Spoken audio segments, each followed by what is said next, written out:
Right. We'd just like to welcome everybody to another episode of Web3 Masterminds hosted by Cryptopolitan and Forward Protocol. And today, as our guest, we have Sash Jeetun from Spherium Finance. Welcome, Sash. Hi. Well, thank you for having me.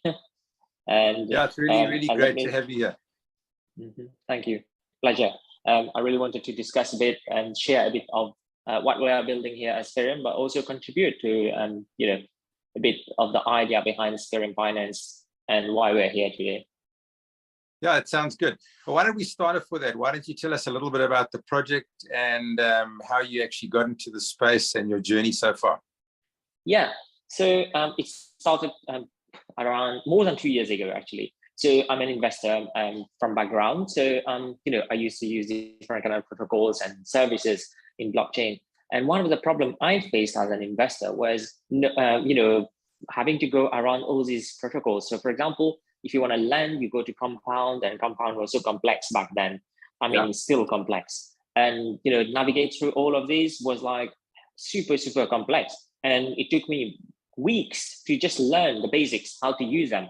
And I was thinking to myself, I said, hey, we talk about decentralization, banking the bankless, the next wave of adoption and stuff. How's that going to happen if people who have been in blockchain are unable to use it themselves? How do we expect the layman to be able to use it? So from that came the idea of building Spherium Finance. So I sat down together with my co-founders and stuff. We decided to kind of like go through a first draft idea. And we looked around and we saw there's a huge gap and there's a huge problem in decentralized finance. Not only the fragmented space, but also how UI are so complex, and you need to be really savvy, or you need to be a developer kind of like mindset to be able to go through those things successfully. So we're like, hey, we're gonna create something made by people who are using the product, but also who understand where we come from, our view. So we started working on that. So we spent more than a year working on the idea, writing the white paper, developing the idea, building the MVP and stuff. And then we went for our raise in April last year, where we successfully raised 3.3 million. And then after that, we did our IDO. We were supposed to have a triple IDO. So on Binance, SPAD, Spherium, DAO Maker, and then Pentalogue. However, because there was a period of instability around May, June, July, so we decided to go ahead with only one, because one of our major partners requested us to reduce our initial market cap. So we had no choice but to do that. So we did that. And then we launched Spherium, and then we got listed on Gate, which is also one of our backers.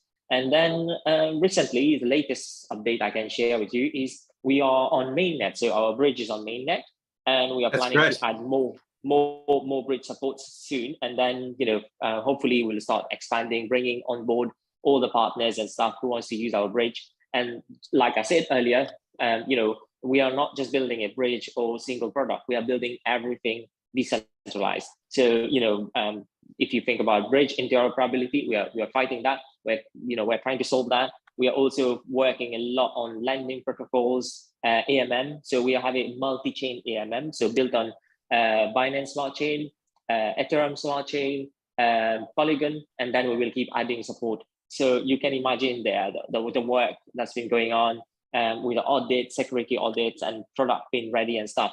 At the same time, competitors, they can easily just produce one product and they go to the market. We are building several. So investors who back us or who wants to support us, they need to understand that this is not a short kind of 100x project. This is not a pump and dump project. It's more like a long-term project, and they will reap the benefit, huge benefit, at the period of time when all our MVPs are ready and we are on mainnet fully.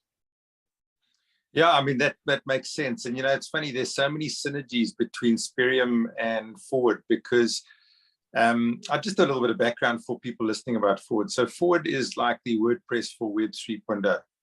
What we do is we build blockchain toolkits that allow people in a Web 2 environment to utilize the functionality of Web 3 with a very simple no-code interface.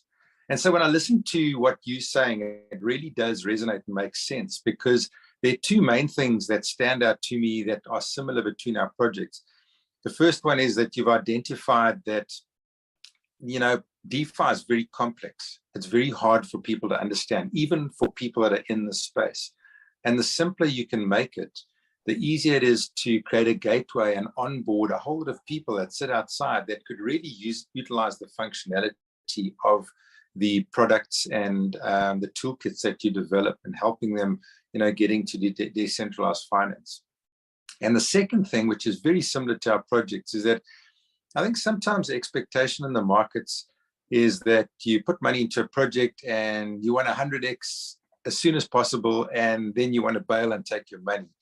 But both of us, both the projects, are actually building a long-term project. It's more of a vision of how we can transform and add to the space, rather than just get in and get out and the project disappears in a year's time. And those type of projects, they take time, don't they? It takes thought. It takes going back to the drawing board. It takes reiteration. It takes a lot of effort to get it to a point where it's functional. So, hats off to you guys. You've got a good long-term vision, and it's great to see. Yeah. Another thing that I noticed in this industry is like, so we did a minimal raise. We raised only 3.3 million, right? So you can imagine we are building so many products under one roof where we raised only 3.3 million. There's some protocols here. I'm not going to give names and stuff, but they are just building one particular product, right? For example, they're solving cross-chain interoperability, or they're building a wallet or something, and they are raising something like 15 to 30 million dollars, right?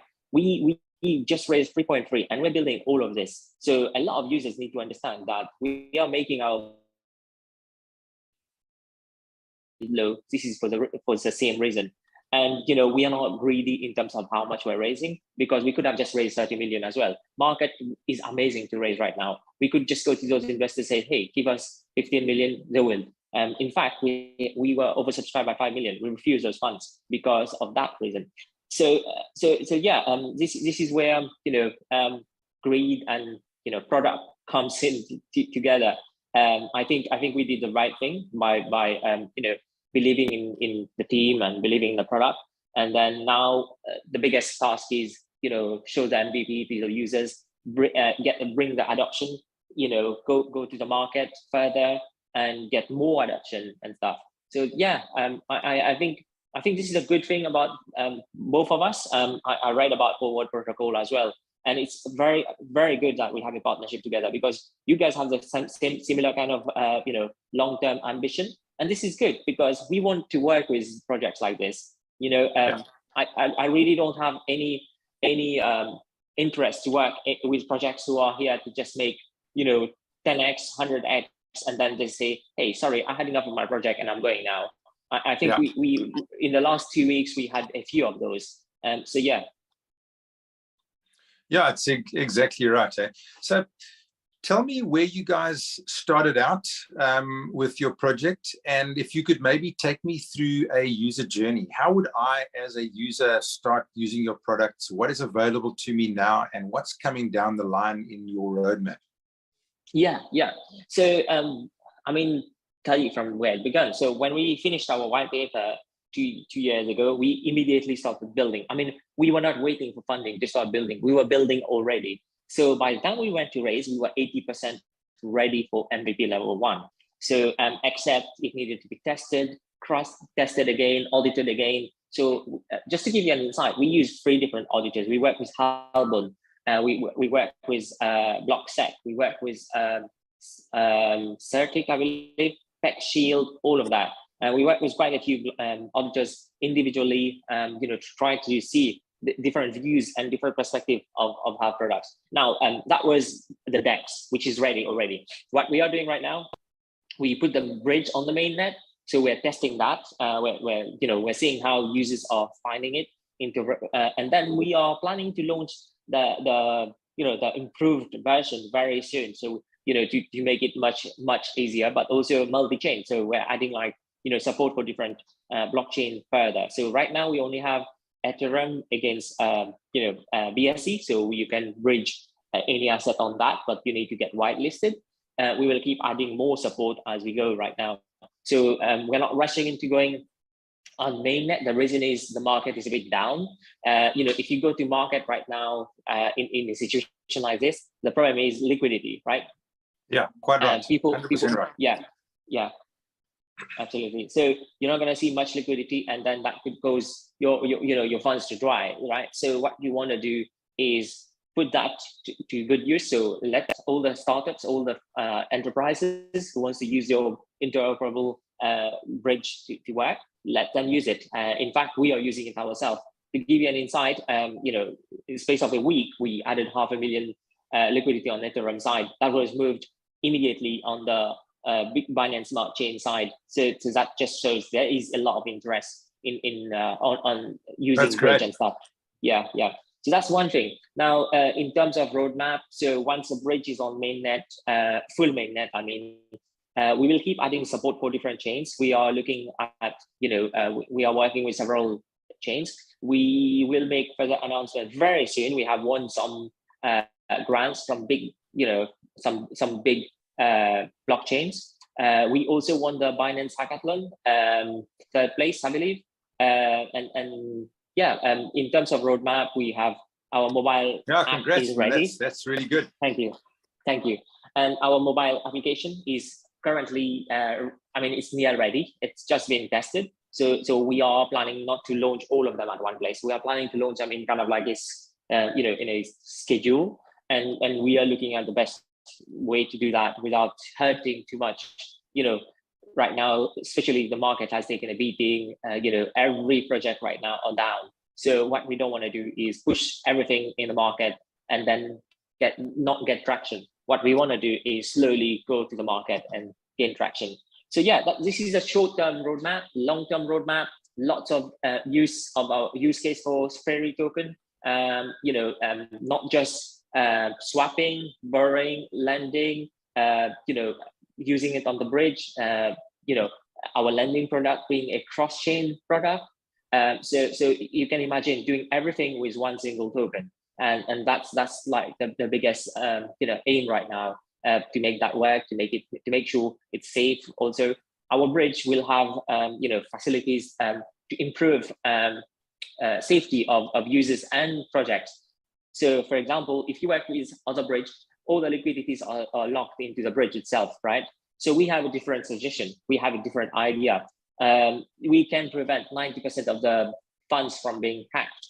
However, it requires everyone's approval to do that. So we cannot do it on our own. You need all the parties who are participating in the cross-chain interoperable to do that. And that will mean 90% of the funds are safe. So that also demotivates hackers from stealing funds, because there's not going to be a lot of funds locked into the bridge, but they will be there. So those are the things that we are planning to bring soon, and we will share a bit of details on that as we go along.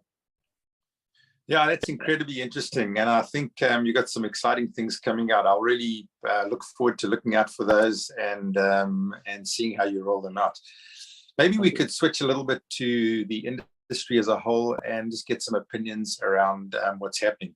We've had such an incredible run up over the last 2 years with DeFi and how it's exploded and been accepted and what have you. What do you think the sort of way forward is and the growth is for DeFi over the next year? Let's just look at 2022. Are you optimistic about it? How do you see it going? I think I'm quite optimistic, to be honest. What I am worried about is recently I started noticing one thing, right? A lot of the problem we face actually is not really just projects. It's actually investors. They don't do due diligence carefully. So they're just putting money anywhere. As soon as there's a project, there's a bit of hype, they're not even doing due diligence and they're just sending the money. So that's what's causing that, is putting risks, right? When there's risks there, so that's my trigger warning really, because it reminds me back to 2018, where it was so easy to raise funds and everyone was doing ICO, right? It was so popular that basically ICO word is not even being used now. This is how bad it was. So that's my fear. But I think on the good side is we have improved so much. Those who have been in blockchain since prior to 2018 took a lesson from there, big time. They learned that behavior, ethical stuff needs to be done as a business. So most of the projects are more transparent now. Anonymous projects don't do well that much, which is good. In terms of DeFi, I think we are just early right now. I think what, in my view, I always say that to my partner, right? A lot of people ask me what's DeFi and stuff, especially people who work in bank and stuff. And one thing that I tell them, I say, imagine the scenario of some businesses in early 20s or 90s, late 90s, refusing to adopt internet, right? And to go online. And this is the same thing that's going to happen to those enterprises who refuse to accept that DeFi is a challenge to them. And this is my biggest fear for them, because decentralization and decentralized finance will change a lot of things. It will improve transparency, but also it will improve bring efficiency. So lots of efficiency and also speed in terms of transaction and limitless, really, in my view.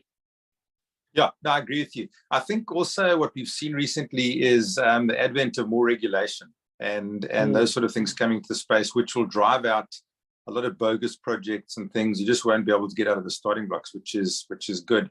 I think regulation also allows big organizations and institutions that are regulated and have got corporate governance that can't actually come into the space because of regulation. As soon as those things are put in place, it'll allow them to come in, and we've seen that, with VCs, etc. So what are your feelings around it, and how much regulation do you think needs to come in? I think regulation is good. So while Spherium is a decentralized project, right? We are fully pro regulation. We think like regulation is healthy. It brings and as a type of players in the market where they are able to monitor every process, and especially on the side of money laundering and stuff. So I'm purely pro regulation.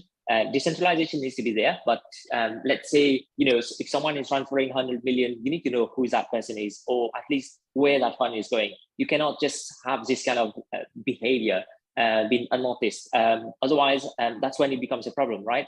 It can be going in places where there's war, or promoting certain kind of activities and stuff. This is what we exactly don't want. What we want is to work with those agencies and make sure everything is fine. So Spherium is pro, KYC and stuff, as long as the user is happy to do that. So what we are not going to do is going to force the user to do a KYC. But what we will do is improve, make sure our platform is ready for users who wants to be KYC. So for example, if an institutional user wants to use our platform, they will find it much easier to come to our platform, because we will have certain things that will be added. I cannot mention that soon yet, but they will have certain facilities, which means those users will find our platform much easier than places like Uniswap, etc., because those don't have any of those layers there, right?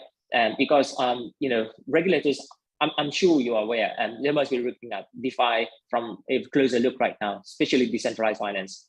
Yeah, definitely. Yeah, 100% right. I mean, we see it right across the space, and I think it's a good thing too. We certainly support it, because I think a purely decentralized project, like the way the idea about it initially, it's just too far out for mainstream to adopt and to come in, and there needs to be a middle ground somewhere. So, and that's where regulation comes in and actually protects a lot of people in this space. And I know we are exactly the same. We build our products. We've obviously got strict audits. We're building infrastructure products for Web3, and they need to be verified and validated and regulated, so that you can see that they are functional and that they do work. They have been audited, and they protect the user ultimately, and the people bringing funds in, which is really important.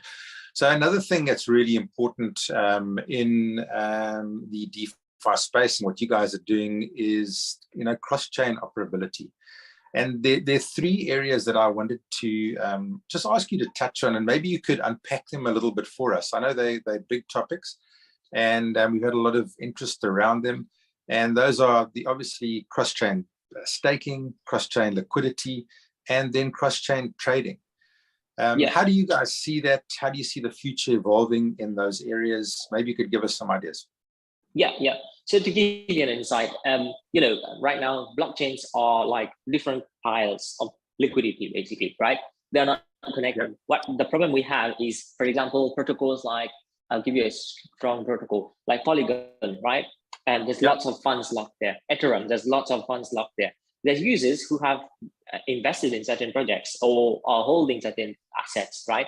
And they are unable to do anything on, such as staking or lending or doing, co-investment or staking, for example, right? What we are doing is we are using our bridge to bridge those, those massive blockchains and say, hey, we are helping you. We are here to help you guys use our bridge, transfer your asset from A to B, right? From Polygon to Binance chain or Ethereum to X, because not all blockchain have the perfect. None of them are perfect. Everyone has a disadvantage. What we don't want is those users been stuck with in a situation where they have millions or thousands in assets, or even a few hundreds in assets, and they can't sell it because they're worried about gas fee, right? Instead, what they can do, they can wait until the gas is low, transfer it, move those assets to another chain. Then they can decide whether they can partially sell or they can stake. They can do certain, co-staking, etc. So those are the main aim here in terms of,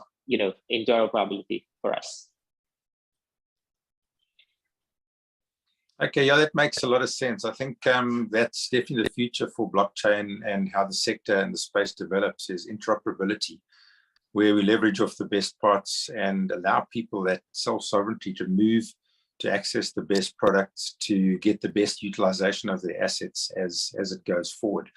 Yeah. Maybe you could just run me through a user flow in an interoperability cross-chain environment. What does it look like? How do they interact? How do they come into it? How do they benefit from what you guys are putting together? And specifically how the industry is developing. Yeah, so from a user's perspective, what I would say is like, they will find it easy to move like the asset, like I said earlier, from one chain to another. Not just that. So using Spherium, basically, we are nearly trying to solve that problem. EVM and non-EVM compatible chain, that's another problem right now we face. So lots of users have assets on either EVM side or non-EVM side. We want to bring those together. And that means billions of assets being able to move easily from A to B, C to D, E to F, and then coming back to A. So we are on that's our biggest aim. Why we are doing that is because what we don't want to do is people sell assets just because they cannot afford gas or having problems and stuff. They get discouraged with blockchain, especially on Ethereum chain, right? I'm a big fan of Ethereum chain, but unfortunately the gas fee has been extremely high lately. So that disappoints a lot of users because that's a most easier chain for them to access. And what we want to do is that, hey, come to you have assets in Ethereum, fine. Just move it to our bridge and then bridge it on Binance side, and then you can do whatever you want with your asset. Much easier, way cheaper, and much easier to manage. So that's the goal here we're trying to achieve. Now, in terms of that's in terms of users, right? And then institutional users, where they come in place. So when they launch tokens, right, they will either launch on Ethereum or Polygon, or they will launch on Binance Smart Chain. What we want to tell them, hey, why are you launching your token only on one chain? Start being a cross chain. We want projects to be minimum 2 to 3 chains. Why? Because that gives access to users of their project in multiple chains. Why do single chain when you can be multi-chain? This is my explanation to them. So this is a plan. We aim to onboard around 50 projects by end of the year. This is the target. It's a rough target, but we might be able to push a bit more. Let's see. But what we want to do is bring lots of projects and bring them to this. The reason that will help is if we get more projects to join us, that means users will be able to access more projects cross-chain. And that means we are fulfilling our aim here, what we are meant to build, right? So this is our biggest goal in terms of cross-chain or interoperability. And then the next thing, then we will have our cross-chain wallet. cross-chain lending protocol, everything. So our token will be all on most of those chains, by the way, as well. I think it's a wonderful goal to have. Let's talk about cross-chain staking, because I think there's an opportunity for people going forward, and really is a mind shift. People, and especially people now, obviously people in blockchain and in the space, we understand staking, but people from the outside coming in don't really understand how they could lock assets, stake them, and actually get a benefit and create a passive income out of it. So maybe you could just describe as an industry the benefits, and when we actually get that right, that cross-chain staking right, how it would open up an opportunity for many more people to come in and utilize the power of DeFi and get a benefit from this industry. Absolutely, this is great, right? So far, what we've been having is projects coming into the market.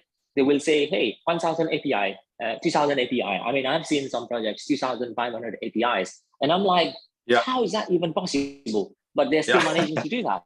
And economically, that's unsustainable. What we are doing is we will be giving a great API as well, but not 2,000. Let me just be honest here. If anyone is waiting for 2,000, it's not going to happen at Spherium. What will happen though, you will get a great amount of return over a period of time. That will help users incentivize to lock their tokens onto our staking protocols, or our partners to be able to use our systems, our service, and provide that to their users. So what we're going to be providing is long-term staking for users. That helps project, but that also helps community, because the more assets we get locked, that means there's less, selling pressure on the projects. Then, the growth starts happening. So that will be the biggest aim for us. So our staking will be built on, all chains, which we will have on our bridge. And that means, users will be able to access them easily. All of these will be available via our mobile app and mobile wallet. So you can imagine the advantage here. You get everything all in one place under one roof. So that's a direction where we are looking to gear forward towards to. Again, sometimes we have to tweak some stuff because of the competitive landscape. Things change, but what we are looking is to bring those users who can earn passive income.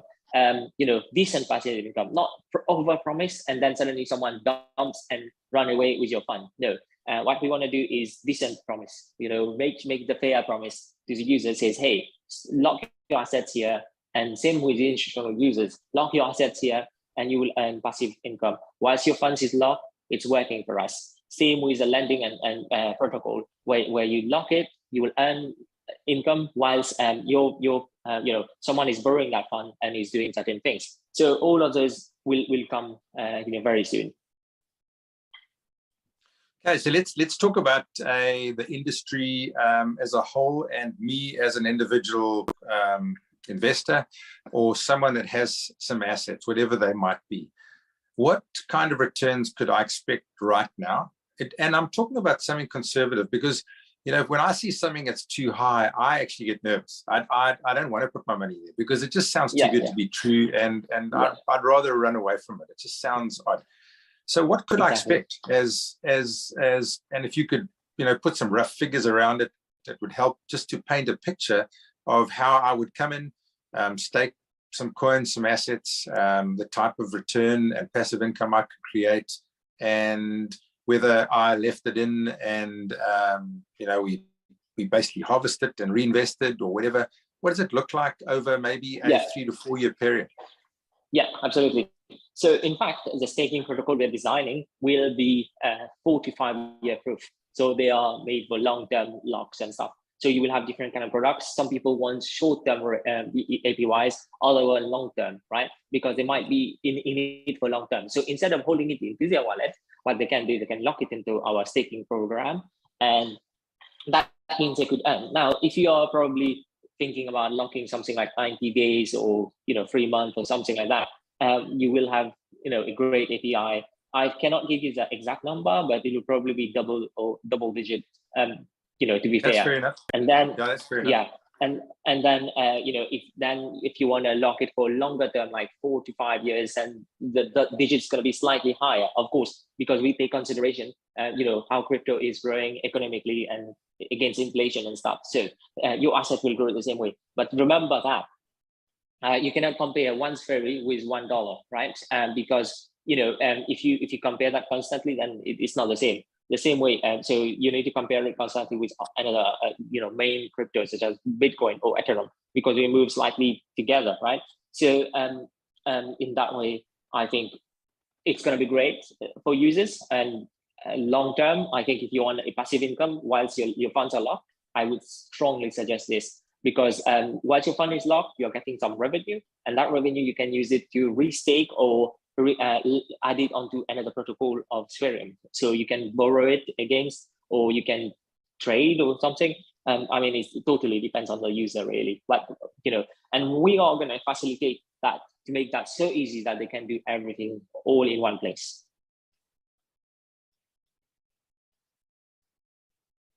Yeah, it makes sense. I think as the industry develops and it becomes more and easier for the average investor to come into it encourages other people to come in, especially with the transparency and the way it's developing. So obviously, we've got huge potential. We've got institutions that are sitting on the sidelines looking in, wanting to get involved. There's a huge amounts of capital sitting outside that will flow into the space as soon as we get the regulation all correct and in the right place, and ready for them to adopt it. Obviously, there are bottlenecks. There are things that are holding up this process from really accelerating and creating that adoption that we're all looking for, that mass adoption of people coming into the space. What do you see as the major bottlenecks in the industry, and what do you think we could do to get rid of them? I think one of the problems we face, I can give you the personal experience here. We face is like the biggest bottleneck is fiat on and off ramping. That's the biggest hurdle in any crypto startups right now. Let me tell you this. Forget about opening a bank account. Just talking to those guys, it's such a nightmare because they're like so conservative. They're unwilling to understand the whole concept and stuff. They're thinking the first thing they when you start discussing, they think like, hey, money laundering. No, you're like, not everyone who is on crypto or blockchain right now are interested in money laundering. A lot of people, I would say 90% of the people, are there for the genuinity. They believe in the technology. They believe in the idea. That's why we are there. Yeah. But unfortunately, those few percentage of bad players cause a lot of problems for us. So I think we are about to close and solve that problem, the problem of the bottleneck. I believe Spherium as well, we are ahead in this. We have some announcement to make very soon in regards to that. What I would say is like just keep an eye on our announcement and what's coming.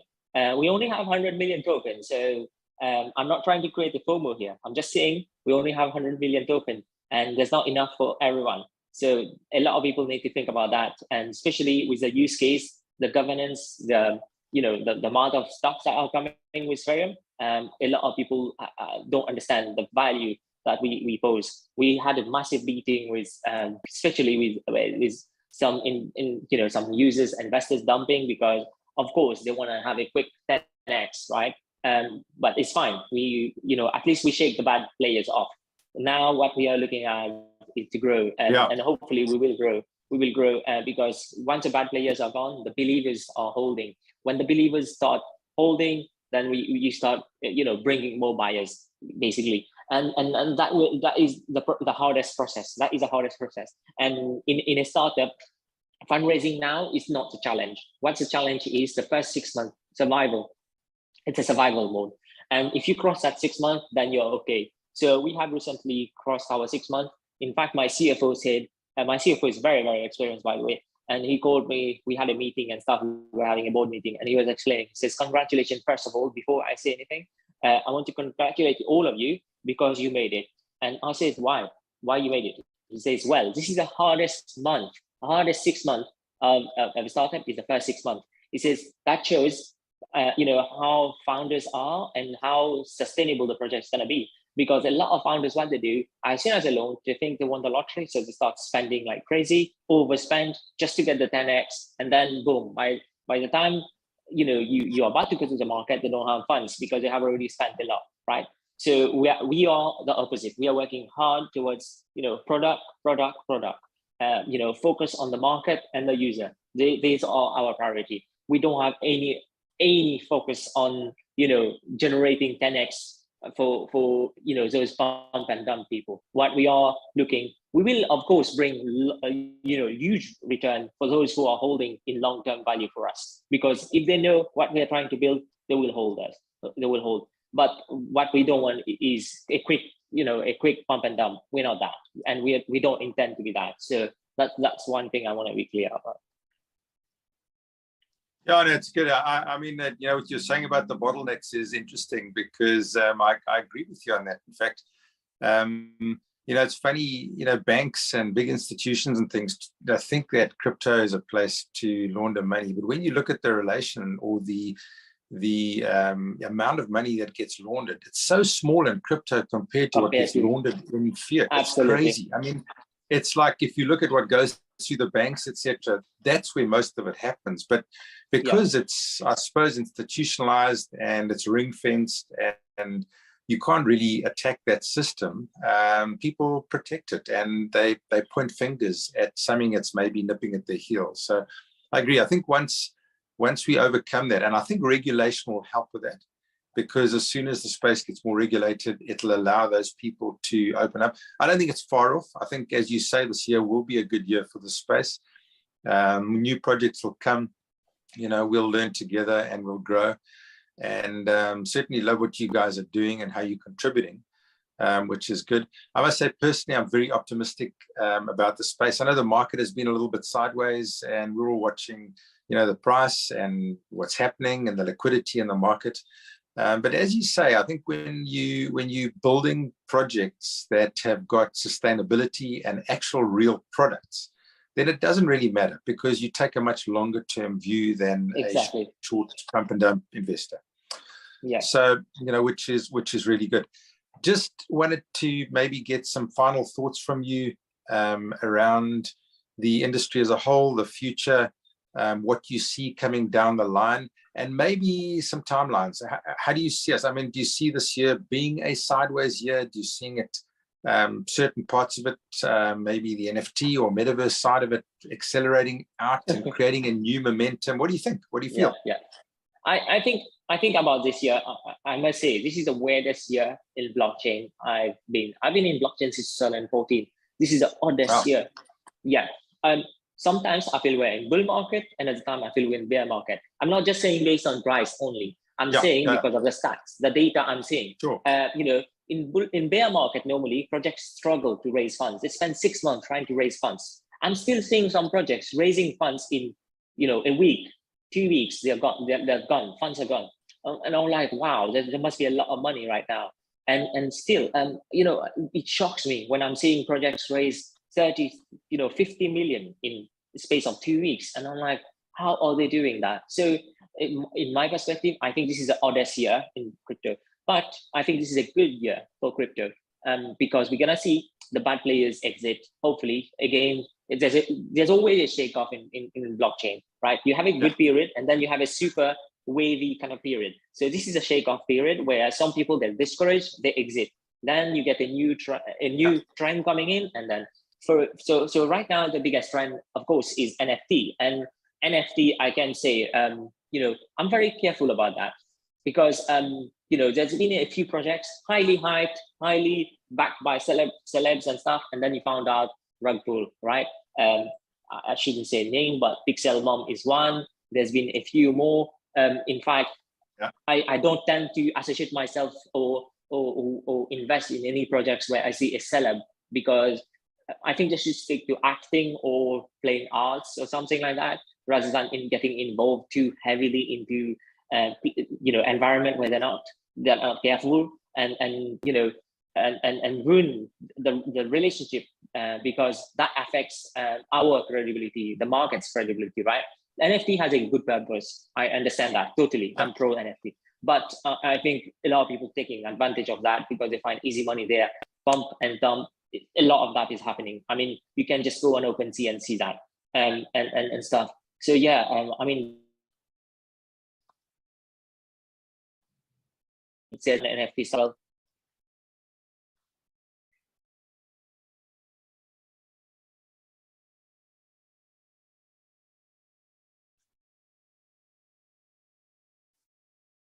We lost Sash for a minute. He's coming back in now. Just give us a sec. There we go. Perfect. Yeah, I think I lost connection. You're back again. That's good. Yeah, so there is some good projects in NFT, and yeah, I think it's, you know, it depends totally on views and stuff. But yeah, I think NFTs they have a good purpose, but a lot of people are taking the ride again. You know, NFT reminds me so much of ICO 2018. You know, lots of pumps and dumps. Everyone is an artist suddenly. I mean, some people who never knew about art curation and stuff, suddenly they're an artist, and that is something that should show a red flag to anyone who's been in the industry for long. So yeah, I would say tread carefully. You know, be careful. But I think this is a good year for all of blockchain. Lots of evolution, lots of great new ideas coming up. And one of them is, you know, social finance and stuff. So those are exciting. I'm looking forward to know what they bring. But I think Irene DAO, you know, Julian Assange DAO, all of those will show some kind of amazing things to the world soon. Yeah. Maybe you could just, you touched on social fire, which is an interesting topic. Just give us a couple of minutes of your opinion and how do you think it might develop? Yeah, I think what they are trying to do is, I think a lot of people use platforms such as Patreon or OnlyFans and stuff.